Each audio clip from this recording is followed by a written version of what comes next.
let's get started today, and I'm going to talk a little bit about the administrative process. We're primarily going to talk about regulations.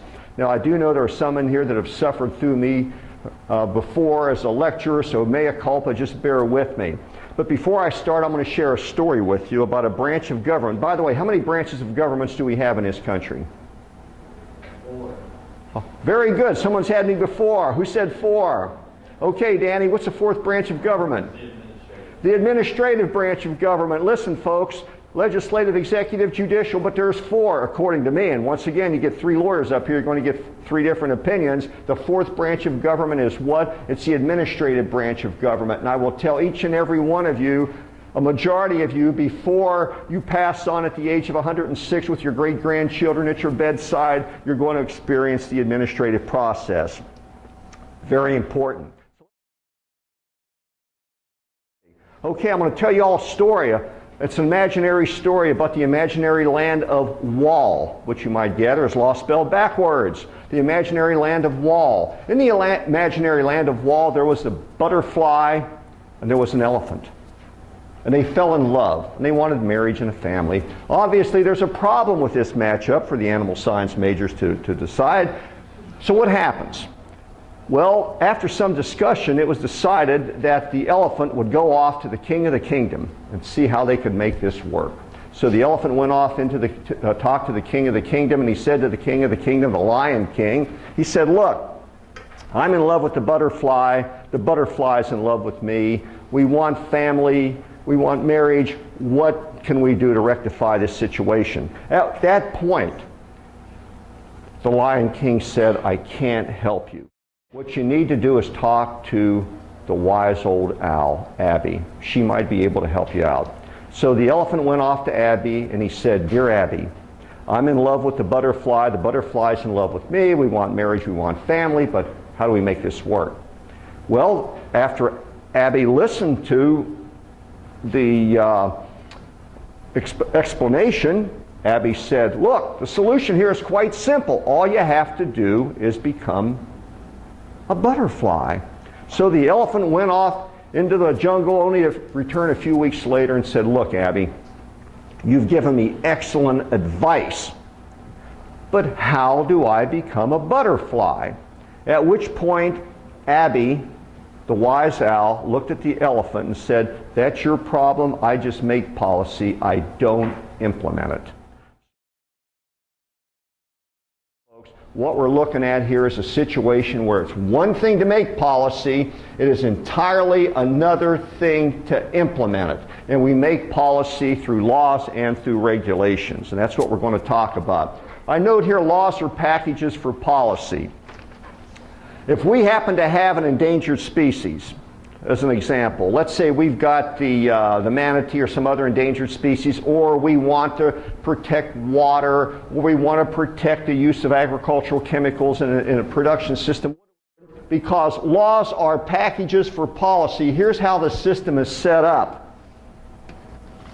The system is set up where, and we're going to get into some of the nuts and bolts of this, the legislative branch passes a law. Let's take the Clean Water Act as amended. And please understand, this nation passed water laws back in the 1890s with the Harbors and Rivers Act. Okay, executive branch of government passes a law. That law is then delegated to an agency. So let's say that we have the amended Clean Water Act. That law is passed by the legislative body, it's delegated to the Environmental Protection Agency, and that agency then has the responsibility to carry out the intent of the legislature. And how does it do it? Well, it does it through making rules or regulations to implement the law. Now, examples include informal rulemaking and formal rulemaking. And I don't have a lot of time today, but we'll take a look at informal rulemaking because this is really a neat little process where you can get yourself involved. Informal rulemaking is also referred to as notice and comment. Robert, let's say, Robert, you're in a situation right now, Robert, where you're saying, look, you know, we've got this, EPA has passed a law. Let's say you run a little mom and pop shop, convenience type store, you want to put yourself, and you've got, you sell, bread and milk, and you've got a gas tank there, and they want to lift up the gas tanks and whatnot. Well, can they just do it? No, they can't do it. Under the administrative process, under informal rulemaking, to protect the water under the amended Clean Water Act, it's delegated to the agency, the EPA. The EPA then comes back and says, okay, look, Robert, and all the other people, this is what we're going to do. And what they do under informal rulemaking, they'll publish this in what's referred to as the Federal Register, which is published daily, and the Federal Register then will give you some idea as to what the agency wants to do. Because Robert's going to be affected by this, and he's going to comment on it. That's why they refer to it as informal rulemaking and notice and comment. They will provide you of notice as to what they're going to do. You have, as a citizen, the right to comment on this, and subsequently, after a period of time, then they'll follow through with the regulation. Regulations that have the force of law. And the reason I mention it's a fourth branch of government, you've got to understand here, folks, that regardless of the agency has specific regulations. And those regulations have been promulgated after notice and comment on the part of the public. And that notice and comment is required under what's referred to as the Administrative Procedure Act, both at the state level and the federal level.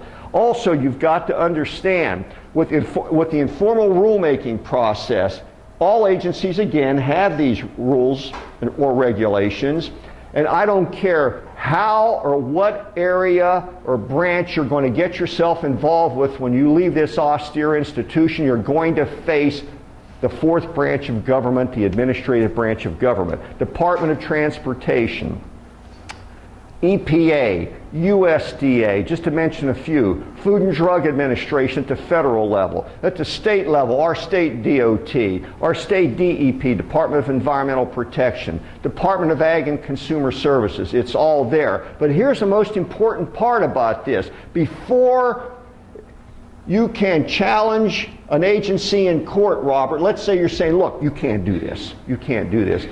What happens? You're put in a position, Robert, where you have to exhaust your administrative remedies before you can go up for judicial review or into the court system. That's why I refer to it as the fourth branch of government. It is the active branch of government that you have to follow through, exhaust your administrative remedies before you can take them to court. But if you do take them to court, my opinion, of course, you've got to understand that we live in a world today where everyone is entitled to their decade in court. It can take quite a while. So laws differ from regulations. Regulations have the force of law. They're primarily promulgated to carry out the intent of the legislative body.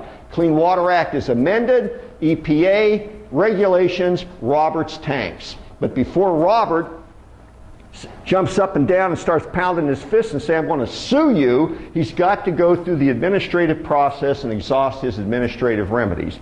Regulations at the federal level are published in the Code of Federal Regulations. The state, it differs with the state, I believe it's the Florida Administrative Code. But here's what you have to understand. There are thousands of regulations in addition to a number of laws. But the regulations, again, differ from laws, and the job of the regulations are to carry out the intent of the legislative branch of government. Well, the other thing I want to ask you, or draw your attention, are limitations. Here's what you have to understand as far as limitations are concerned. You've got specific protected rights with administrative agencies. Once again, I'll share with you, it's called the Administrative Procedure Act.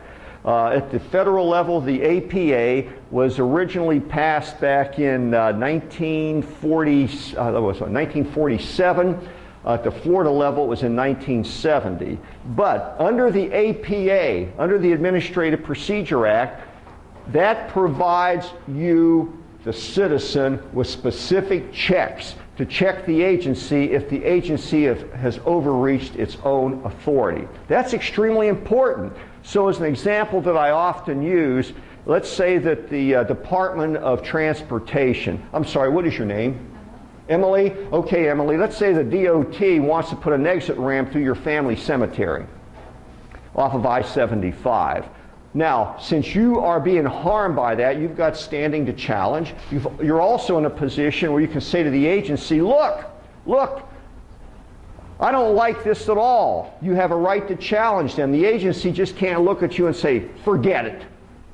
We're done. Now, there are certain procedures that they're going to follow through with, but you have, as a citizen of this nation, you have the ability to challenge an agency through the Administrative Procedure Act. That is a very important piece of legislation, both at the federal level and at the state level. Now,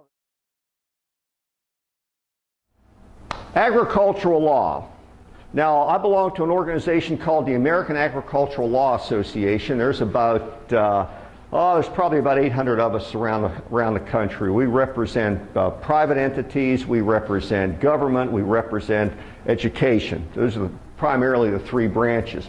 But what is agricultural law? Folks, agricultural law is really a neat area of practice law, government law, and educational law. A lot of people have no idea that there are key elements of agricultural law that govern all aspects of what you do. Now, if we take a look at agricultural law, once again, this is my own spin on what agricultural law is. My spin on agricultural law is traditional versus non-traditional, but now they've been blocked in together. So I'm going to provide you what my take is in the historical evolution of traditional agricultural law and also non-traditional agricultural law as we go through this. So if we look at this, if we take a look at traditional agricultural law, now various types of laws that deal with agriculture have really formed a framework of modern civilization as to who we are today. You can go all the way back to beyond the Code of Hammurabi. Those were agricultural laws. And agriculture is extremely important. I don't have to tell you that, but it needs to have some sort of guidance and direction. And if we go back a couple thousand years before the birth of Christ, 2000 BC or so, we had agricultural laws because the ancients fully understood the importance of agriculture to the stabilization of civilization, period. What we're really looking at here is the importance of agriculture and what it can do to stabilize societies. It is truly a national security issue. Now, let me ask you a question. How many of y'all in here consider yourself civilized? Just put your hands up. Very good. Very good. Now, how many of y'all have families? How many of y'all have children? You have children. Let me ask you, what's your name? Michael. Okay, Michael. You consider yourself a civilized member of this society, correct? Yes, sir. Let's say the entire system collapses. The agricultural system collapses. How long do you think you can go without food? Not very long. What about that child of yours? Would you resort to drastic actions which under most circumstances would not be considered civilized? In other words, would you be standing in front of a Publix or a Winn-Dixie with a brick in your hand? Yes. He would? How many of y'all would? Sure he would. Hunger is a real drive. Now, if we take a look at agriculture, the ancient societies knew this. That's why they passed their laws. That's why agriculture is important. Another reason agriculture is important. Why are you all sitting in this classroom? Because agriculture produces a surplus. It produces a surplus. That's why we're here. It's important to produce that surplus for the stabilization of society. Now, many years ago, has anyone here ever heard of Pearl S. Buck? Anyone? A book called The Good Earth. Anyone read The Good Earth? It's about famine in China. In the book and also in the movie, which is before my time, in the movie itself, based on the book, two men are pulling a yoke. Two men are pulling a yoke. And that one man is looking at the other, and they're pulling this yoke because the oxen have been slain for food. As they're pulling the yoke, one individual looks to the other and he says, I understand there's going to be a revolution. And the other individual says, what is revolution? You know what the response is? I do not know, but it has something to do with food. In short, folks, if you take a look at the stabilization of agriculture, and this is what agricultural law does in many respects, traditional ag law stabilizes agriculture. The ancient laws stabilize agriculture. They provide for surplus and structure. If you take away the agricultural base, you're taking away the keystones of civilization for that society. You don't have to look too far to see what has happened in this area. All you have to do is go back to areas called, in Germany, the Weimar Republic. It collapsed because the people were hungry, and then a dictator took that country over by the name of Adolf Hitler. You cannot have a democracy where you have a lot of hungry people. And it's a matter of policy, agricultural policy. Those policies early on from the ancients right up through to today are primarily done to stabilize and to provide a surplus and stabilization of society. You lose that, you lose your society. Now, let's take a look at what I personally recognize as a true history of agricultural law, which began in the 1930s. It began in the 1930s. Now, we're talking about traditional agricultural law right now. It began in the 1930s. And when did it begin? And who did it begin with? It began with the president by the name of Franklin Delano Roosevelt. Has anyone ever heard of Roosevelt? Why would it begin in the 1930s? Anyone want to take a gander? Why the 1930s? The Great Depression. The Great Depression in the 1930s. Some real interesting stuff occurred during the 1930s. When Roosevelt came in, he initiated what was referred to as the New Deal. Now, I've heard rumors of this. I've seen articles written on this as to where Roosevelt got the concept for the New Deal. Anyone ever read Mark Twain? How about the Connecticut Yankee and King Arthur's Court? Anybody read that? Where the individual, I think he falls off a horse, hits his head, and suddenly he ends up at the time of King Arthur. And he walks up to King Arthur and he says, I'm going to offer you a new deal. And he teaches him about telegraph, et cetera, et cetera. Interesting book, but some people say that's how Roosevelt came up with the concept of the New Deal. But Roosevelt came in at the time the country was truly in a very, very dire situation. And what he tried to do, he tried to follow through, and he tried to stabilize, among other things, the agricultural base in his country. So what did he do? Well, the farm markets were depressed. We had to deal with the Dust Bowl. Unemployment at that time was about 26%. The American Communist Party had more members than ever. People were concerned the whole country was going to collapse. What did he do? Well, the first thing he did, he took a good hard look at agriculture. He said, look, this is what we have to do. What we have to do here, we have to stabilize this agricultural base. There's, these farmers and ranchers are getting nothing for what they're doing, so what we're going to do, we're going to go ahead and decrease the supply of agricultural commodities. So what did they do? They dumped milk, they slaughtered hogs, etc., to try to stabilize the pricing, and a lot of this was under the 1933 Agricultural Adjustment Act. So Roosevelt was moving ahead with it, but he had a problem.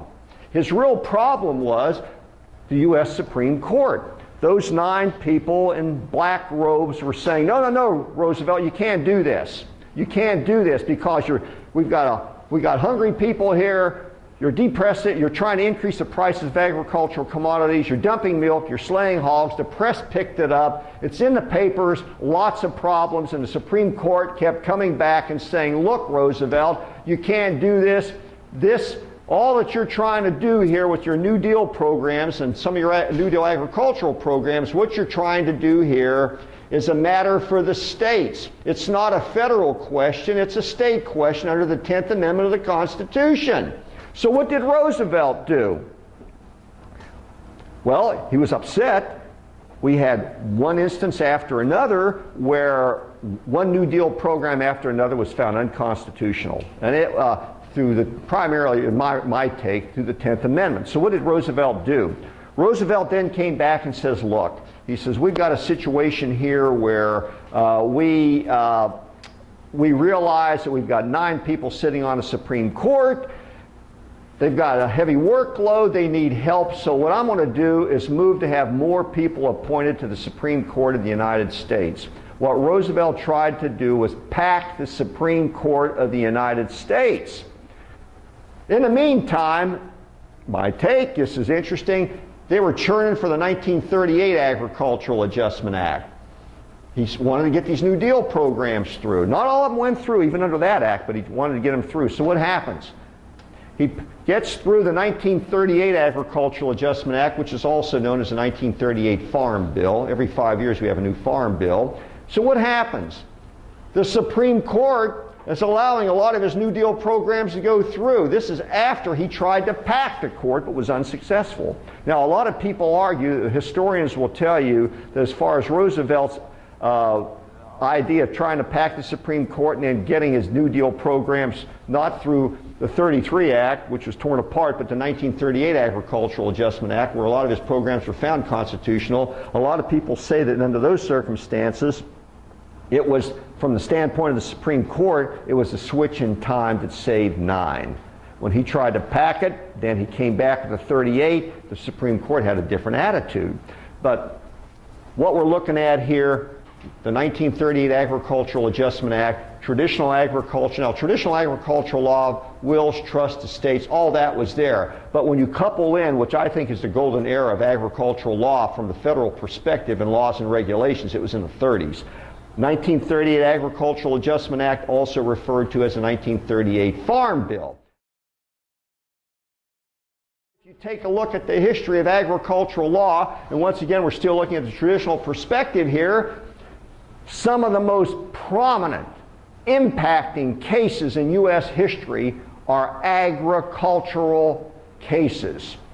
One of which was Wickard versus Bourne, which established a power of the federal government under the Commerce Clause. And I'm going to cover some things from this case shortly. And basically what Wickard versus Bourne did, it was under the 1938 Agricultural Adjustment Act. What did it do? It transferred a lot of power from the states to the federal government. It was an incredible piece of legislation, Supreme Court holding. To this day, it's had a tremendous impact. And with the Obamacare arguments, the Commerce Clause came up and up and up. Only Roberts of the Supreme Court did not address it through the Commerce Clause. He addressed it as a taxation issue. But let's take a look at Wickard versus Bourne.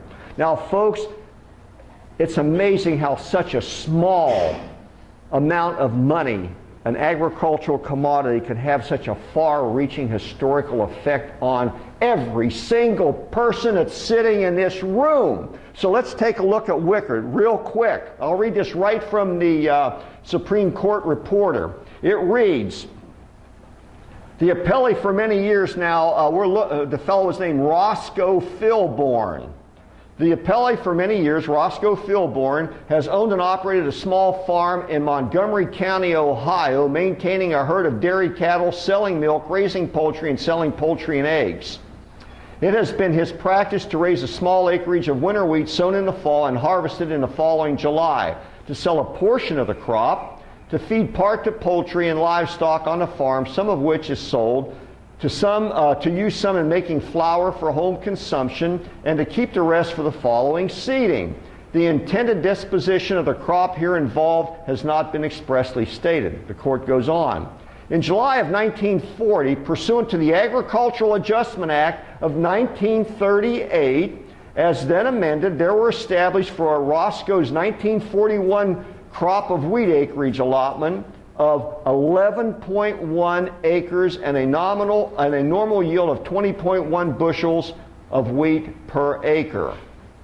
The court continues. He was given notice of such allotment in July of 1940 before the fall planting and of his 1941 crop of wheat, and again in July of 1941 before it was harvested. He sowed, however, 23 acres and harvested from his 11.9 acres of excess acreage of 239 bushels. So this guy went over his required allotment under the 1938 Agricultural Adjustment Act as amended, and guess what? He harvested 239 extra bushels of wheat. For how much? For a total. He was For a total bushel, 49 cents a bushel extra, he was fined by the federal government $117.11 by the feds. Now that may seem not like a lot of money, $117. It was a lot back then. But in excess of only 239 bushels. Now remember this, that 239 bushels of wheat, see if I got my numbers right here, yes, that changed the history of federal involvement and a shift of power from the states to the federal government, because with this, the states could regulate, the federal government could regulate interstate commerce. And you see this happening all the time, battles between states. Primarily, I've seen a lot of them between Florida and California. We won't take this or we won't take that. Or if you're driving an 18-wheeler and trying to get into Illinois, and Illinois wants to protect its own employment base, and they say, listen, all 18-wheelers coming into the state of Illinois have to put mud flaps on their 18-wheelers. Can't do it. Commerce clause, commerce clause, commerce clause. That commerce clause opens up a lot of questions, folks, and we haven't even looked at it, at least my opinion isn't that depth yet. How far can the feds go in regulating interstate commerce? How about intrastate commerce? Could the feds regulate your backyard garden? Could they? Daniel, you think they could? They might be able to. How far does it go with federal involvement? But the thing you got to remember about this simple case of an Ohio farmer by the name of Roscoe Filborn, over 239 bushels of wheat, what it represented. It gave the federal government broad authority. It's a shift of power from the state to the federal government in issues of agriculture and the 10th Amendment. Over 239 bushels of wheat. And we haven't even begun to see where this commerce clause is going to go in this country. Non-traditional agricultural law, what we're looking at here, there have been a number of environmental laws in place prior to the creation of the Environmental Protection Agency in 1970. And this is also an important matter for policy and why it's important to you and the practical aspects of ag production and a lot of different environmental issues. Non-traditional agricultural law, with the creation of the EPA in 1970, there were a lot of laws passed and a lot of existing environmental laws amended. Now we're in a situation with this non-traditional approach. I take traditional law and the environmental laws and roll them up into one ball, which basically my concept is that's what we're looking at from the standpoint of what agricultural law is today. Because if you are engaged in dealing with the public, if you are engaged as someone working with an agricultural association, with a congressional committee in Washington, D.C., with a state committee, these are the jobs that are available. You've got to understand what agriculture is from the standpoint of traditional wills, trust, estates, property, what occurred during the 1930s, and now what we're looking at, the non-traditional laws, the laws that have been passed since and amended since the creation of the Environmental Protection Agency in 1970. So what are we looking at? You're not only looking at a plethora of environmental laws under the farm bills, but you're also looking at laws under the farm bills, but you're also looking at laws such as the amended Federal Insecticide, Fungicide, and Rodenticide Act, the Food Quality Protection Act, Migratory Bird Act, Clean Water Act, Safe Drinking Water Act, Comprehensive Environmental Response Compensation Liability Act. That one took me almost a year to learn. You may say, what? Why would that be important to me? Why would it be important to a homeowner? Why would it be important to a farmer? CERCLA? It's also referred to as Superfund. It also has an impact on agriculture. You buy a piece of property, if it's contaminated under the law, guess what? It's a retroactive piece of legislation. That land could have been contaminated back in the early 1900s. You buy it, you're owner and operator of the facility, you're responsible for cleaning it up. That's the way it works. So all of these laws have an impact on a direction and a course of agriculture. And if we go back to the earlier part of this lecture, these laws are also implemented through regulation. And they will impact you because it's the agency that carries out the intent of the legislative body. It can be a number of different things. Let's say that, I'm sorry, what is your name? Ellen, you can buy yourself a home. That home can have lead paint in the seals, asbestos, like my brother-in-law bought a house with a couple other people who wanted to renovate. They bought it with a pure heart and an empty head. They bought it, then they found out they had to remove all the lead paint.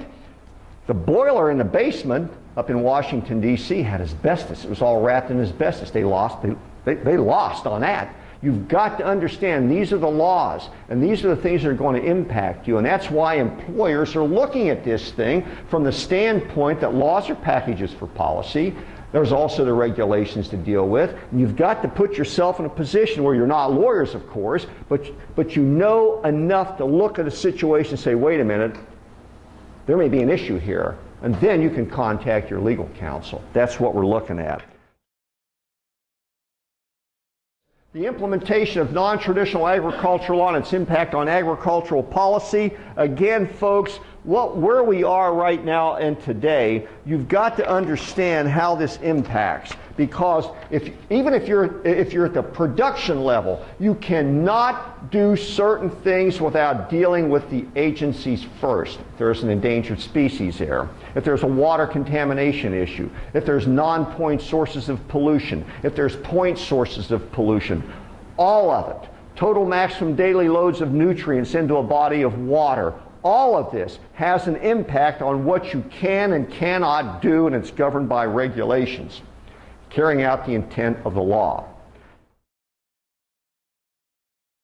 Folks, you're the future here. You're the future. You're going to be the ones that make the decisions for this state. You're the ones that are going to be looking at the laws. You're the ones that are going to be dealing with the regulations. You're the ones that are going to be dealing with these administrative agencies. Me? I'm going to be in a nursing home pushed up against a curtain getting my tapioca once a day, and maybe somebody will read me the newspapers and I'll say, great! One of my students went ahead and they really represented this argument very, very well in court or before an agency. But here's what we're coming down to. It's your future. And what we try to do through our own offering is to provide you with basic, pragmatic information that you can use once you graduate from the University of Florida. And folks, if you look at your future, I can tell you there's some really neat stuff that's going to be coming down. One thing that's going to be coming down with this great state is water. Who gets it? Where does it go? We got anybody here from South Florida? Okay, how about North Florida? Oh, I'm sorry, what is your name? Taylor? Taylor, yeah. Okay, Taylor. Taylor, what do you feel about the idea of taking North Florida water and piping it down to South Florida? You like that idea? Not really. You don't. A lot of people don't. Who is from South Florida? Okay, Kira, you're from South Florida. Hey, what if she says, we're not going to give you our water? But you need the water, right? Now, one thing we cover in the other class, Taylor, there's a case called Village of Tequesta. Public use, she's going to get the water. But is it a wise thing to do? Hey, are we running out of water? Is water too cheap? What about agriculture? Agriculture needs fresh sources of water. Water, water, water. What about population? What about conservation? All this is an incredible aspect of what you're going to be faced with.